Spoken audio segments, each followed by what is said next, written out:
The number 3 seed BU Terriers hosted the number 6 seed UNH Wildcats in Game 1 of their best-of-3 quarterfinal series.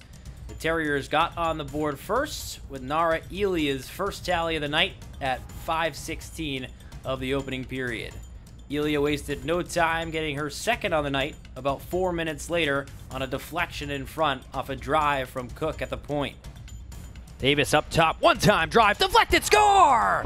It's Elia on the doorstep with her second of the first period, and it takes the Terriers no time on the man up to add another. It's 2-0. Terriers got the only tally late in the second period. It was McKenna Parker at 19:06 to give the Terriers the 3-0 lead heading into the final frame. At 4:24 of the third, it was Courtney Correa with a tally for BU. Hip pocket, nice one-touch feed out front, score! Tardowski touched it to Correa, who touched it to the back of the net. 4-0 BU. Wildcats responded 30 seconds later on a breakaway tally from Devin Taylor, their lone tally of the evening, and Boston University finished off the scoring at 8:09 of the third period in McKenna Parker's second goal of the night. BU capped off a 5-1 win over UNH in a resounding performance at home to take Game 1 and a 1-0 lead in the quarterfinal series. Game 2 between Boston University and UNH is Saturday with a 3 p.m. puck drop. Here with head coach Brian DeRocher after the Terriers win 5-1 over New Hampshire. And coach, how important was it to get off to a good start here in Game 1? I think it was huge. You know, we talked about being on the accelerator right away, you know, making sure that you're playing as if there's no tomorrow and you're maybe down a goal to start the game. And a huge play by Nara Elia, the fact she took it to the front of the net and found a way to slide that underneath or around the goalie was great. And then Sammy and, you know, Abby made a nice little touch pass a couple of times.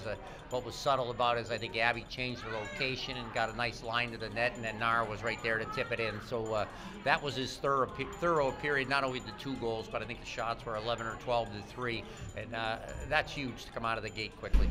Everyone talks about Sammy Davis and Jesse Comfort, but you got a lot of secondary scoring tonight, not only 2 goals from Nara Elia, but 2 from McKenna Parker and then 1 from Courtney Correa. Just talk about getting some of those other kids involved in the offense. Well, since probably the 15th or 20th game of the year, when they started to get a little confidence, you know, we talked about it, that it can't be a 2-person show with, you know, Sammy and Jess. They carried us in the early part of the year, but I think people have gotten confidence. They've shown that they're good players, and for them to finish is what you're going to need if you're going to move on in the playoffs. You just can't have 1 or 2 people carrying it. It's got to be people that get not only goals, but big goals, and those, you know, grubby goals by the net. I mean, Nara's were both the net, McKenna's were pretty much both right at the cage, and those are big things to have.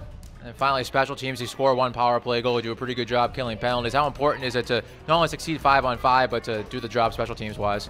Yeah, all in all, it was one of those playoff type of games where there's just, I think, 3 penalties all total, or 3 power plays all total, and our kids did a nice job killing penalties. I think they recognized when they had a chance to clear pucks. There was a couple of big blocks in there, and you know, Crean made a couple of saves as well. So it's a huge part of the game, and you know, tonight we probably got the win on the 1-0 side in special teams, and hopefully we'll be back at it tomorrow. Great, thank you very much. Thank you.